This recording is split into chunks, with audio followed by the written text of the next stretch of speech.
আপনি নেগেটিভ চিন্তার মাঝে নিজেকে ডুবিয়ে রাখছেন, আর এটা আপনাকে অসার নিস্তেজ বানিয়ে ফেলছে। প্রকৃতপক্ষে কৃতজ্ঞতার জিন্দেগি পরিত্রাণ নিয়ে আসে। এটা আপনাকে নেগেটিভ চিন্তা থেকে মুক্তি দান করে, ফলে আপনি অনেক বেশি কর্মক্ষম থাকেন, সক্রিয় থাকেন। কৃতজ্ঞতা আপনাকে মানসিক শক্তি দান করে, আশাবাদী করে তোলে, উজ্জীবিত করে তোলে। আপনি এমন সব কাজ করতে পারেন যা অন্যথায় সম্ভব হতো না।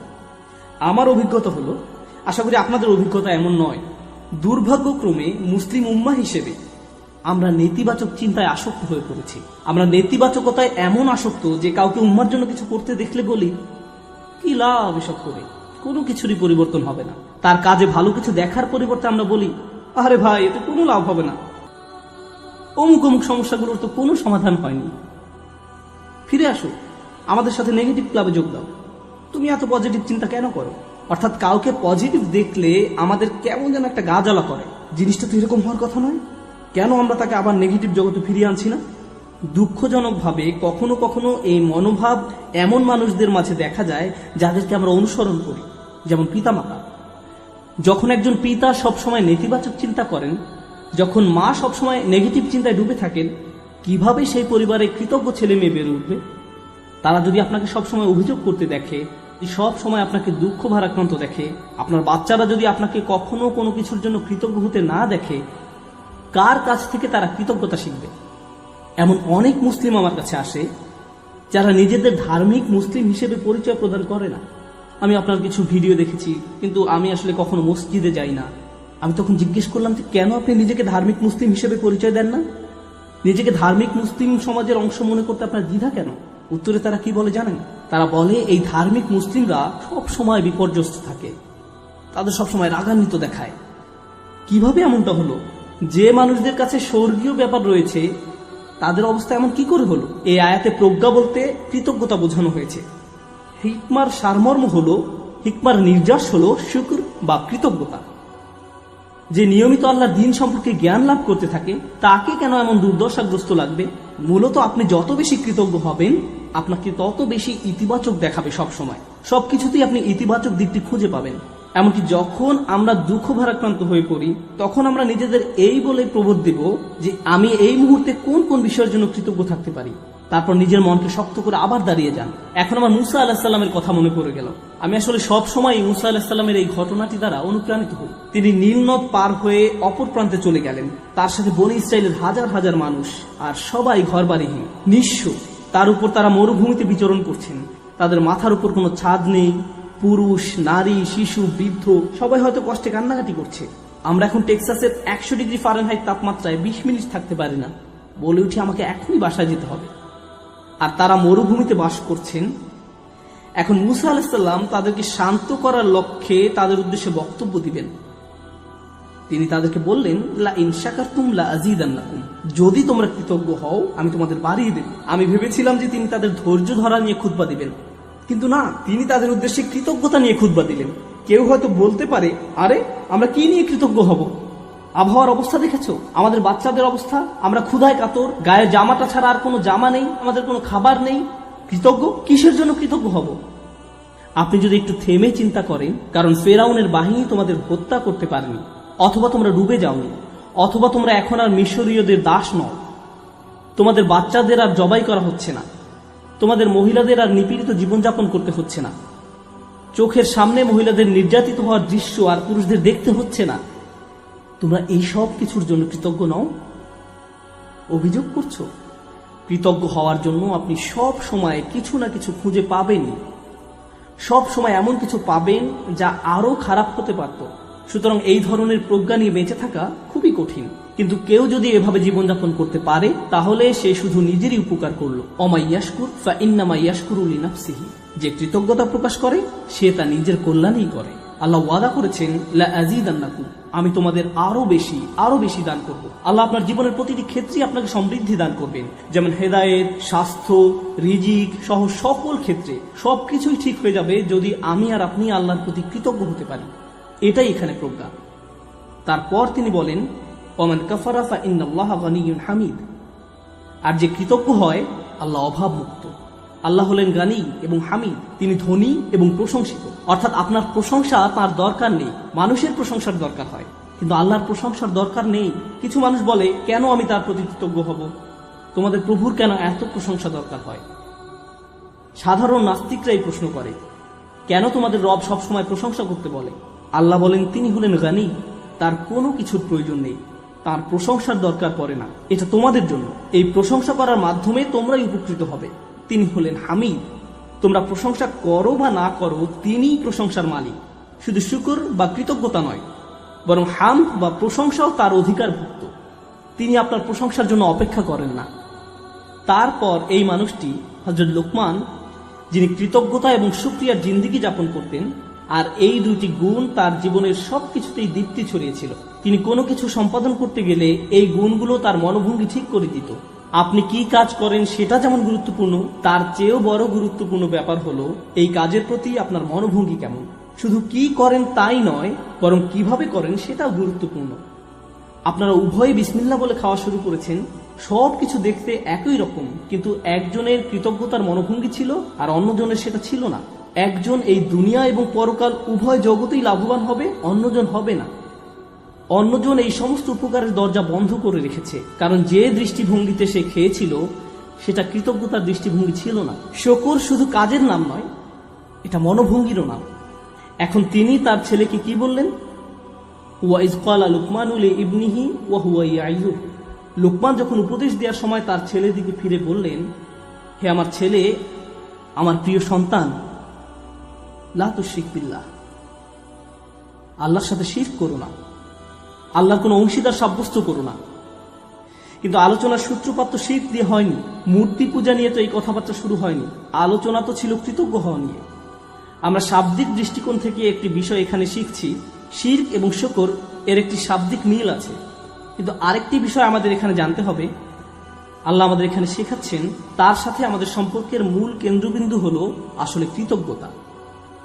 আমাদের আল্লাহর প্রতি যত ধরনের অনুভূতি রয়েছে, আমরা তার দাস, আমরা তাকে ভয় করি, আমরা তার কর্তৃত্ব মেনে নিয়েছি, আমরা জানি যে তিনি আমাদের সৃষ্টিকর্তা। এই সব কিছুই সত্য, কিন্তু এই সব কিছুর মাঝে আল্লাহর সাথে সত্যিকারের সম্পর্ক তৈরি করতে হলে আমাদের অন্তরে যা থাকতে হবে তা হলো কৃতজ্ঞতা বোধ।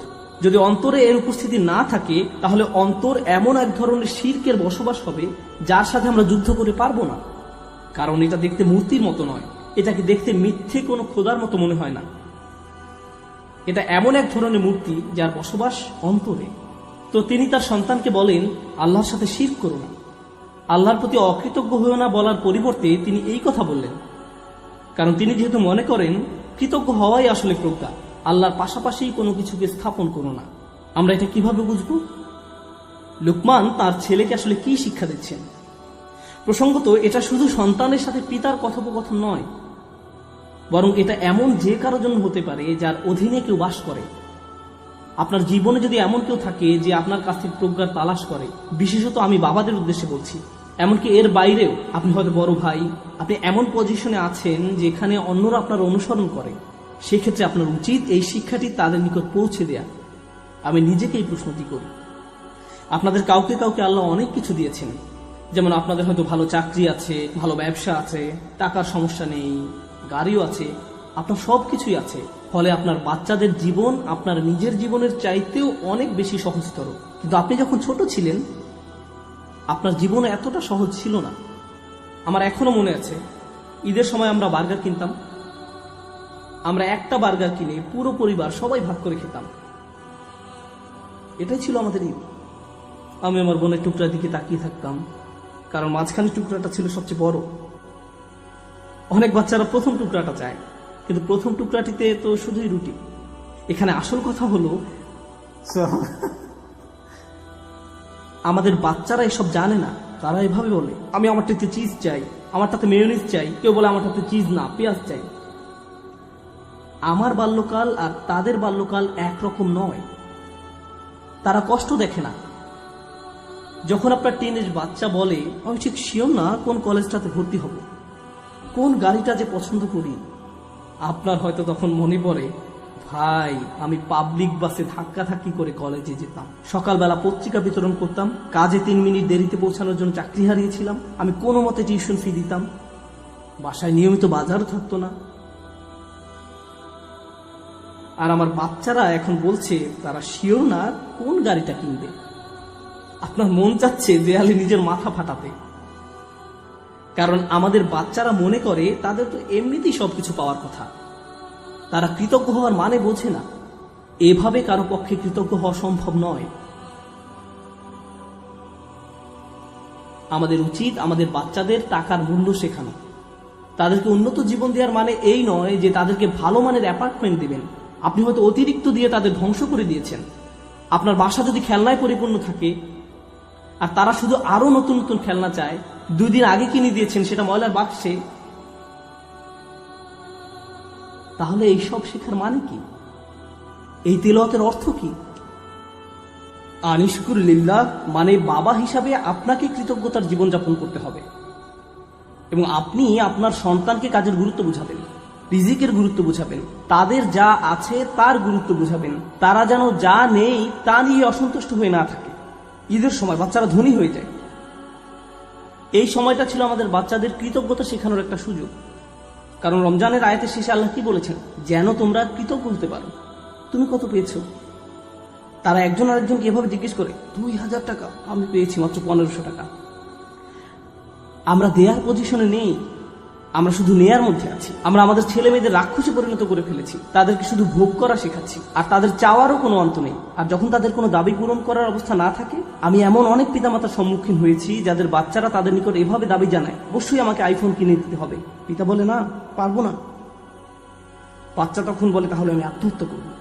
তাদের তখন আমার কাছে আসতে হয়েছিল। নতুন আইফোন না পাওয়ার কারণে তারা এমন থ্রেট দিচ্ছিল, কিংবা বাসায় ওয়াইফাই নাই এজন্য এমন করছিল। এটা কৃতজ্ঞতার সম্পূর্ণ বিপরীত আচরণ। আর এমন আচরণ হলো আল্লাহর সাথে এক ধরনের শিরক। যখন কৃতজ্ঞতা হারিয়ে যায়, যা বাকি থাকে তা হলো শিরক।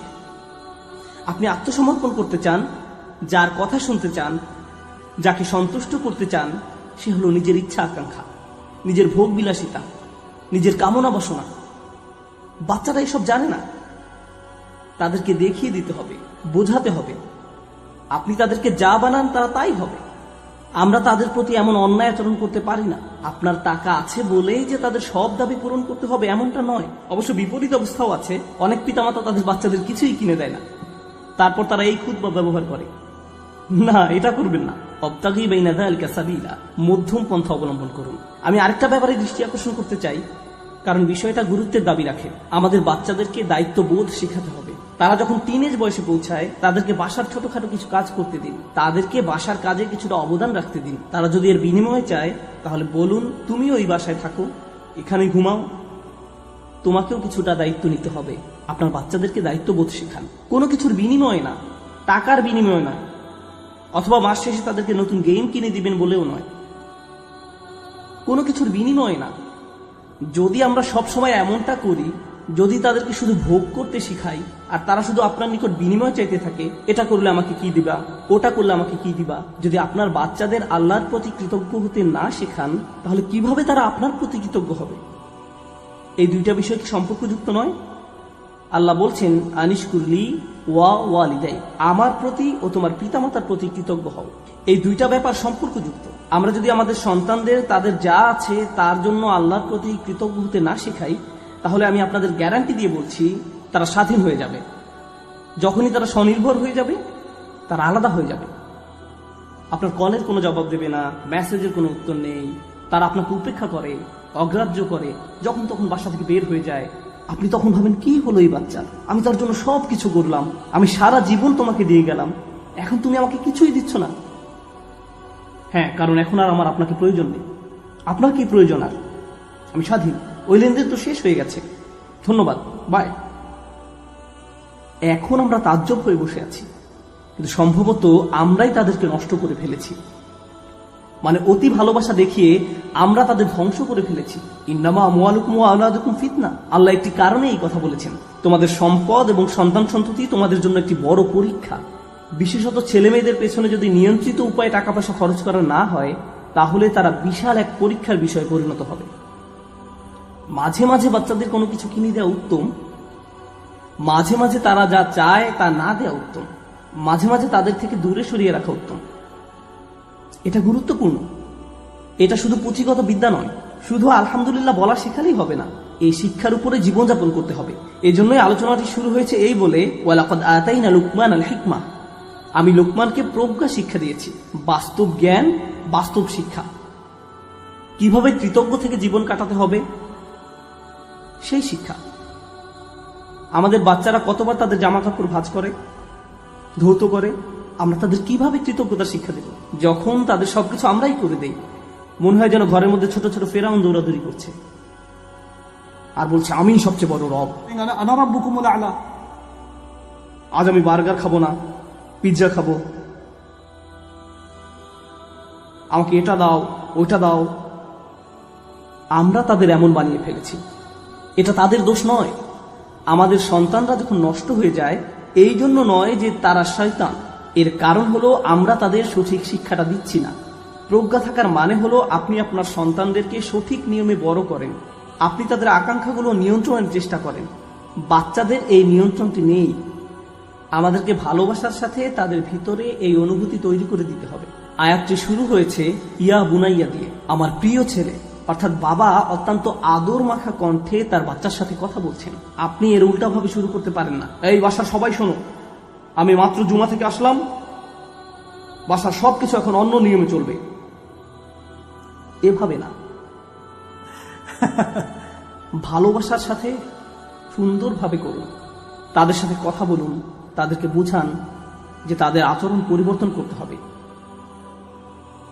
আমাদের মাঝে না দেখলে তারা এটা শিখবে না। যদি আমি খাবার ফেলে দিই, ক্ষুধা লাগলে রেস্টুরেন্টে গিয়ে অপ্রয়োজনীয় অর্ডার করি, এরপর অল্প একটু খেয়ে বলি আমি আর পারবো না, আর সন্তানকে বলি খাবার শেষ করো, খাবার শেষ করো, তারা শিখবে না, তারা শিখবে না, তারা ফেলে দিবে। আপনার জীবনটা যদি অকৃতজ্ঞতায় পূর্ণ থাকে, তাহলে এটা অনেক বড় একটা সমস্যা। এজন্যই অবিশ্বাস এবং অকৃতজ্ঞতা প্রকাশে একই শব্দ ব্যবহার করা হয়েছে, একই শব্দ ব্যবহার করা হয়েছে। কুফর বিল্লাহ মানে হলো আল্লাহকে অবিশ্বাস করা, আর কুফরান বিন নিয়ামা মানে নিয়ামতকে অস্বীকার করা, অকৃতজ্ঞ হওয়া। একই শব্দ। আল্লাহর নিকট কাফের আসলে দুইটা জিনিস। ভাবতে পারেন, এমন ব্যক্তি যে আল্লাহকে অস্বীকার করে এবং যে আল্লাহর প্রতি অকৃতজ্ঞ। এই জন্য যে ব্যক্তি আল্লাহর প্রতি কৃতজ্ঞ থাকে, তার পক্ষে শিরক করা অসম্ভব। কারণ আপনি যদি আল্লাহর প্রতি সুধারণা পোষণ করেন, আপনি শিরক করতে পারবেন না। আমাদেরকে তার প্রতি অকৃতজ্ঞ হওয়ার শিরক থেকে রক্ষা করুন। আল্লাহ আযজা ওয়া জাল্লা আমাদেরকে কৃতজ্ঞ থেকে জীবন পার করার সামর্থ্য দান করুন এবং আমাদেরকে সেসব মানুষদের অন্তর্ভুক্ত করুন যারা তাদের সন্তানদেরকে কৃতজ্ঞ হওয়ার শিক্ষা দান করে। বারাকাল্লাহু লি ওয়া লাকুম। আসসালামু আলাইকুম ওয়া রাহমাতুল্লাহ।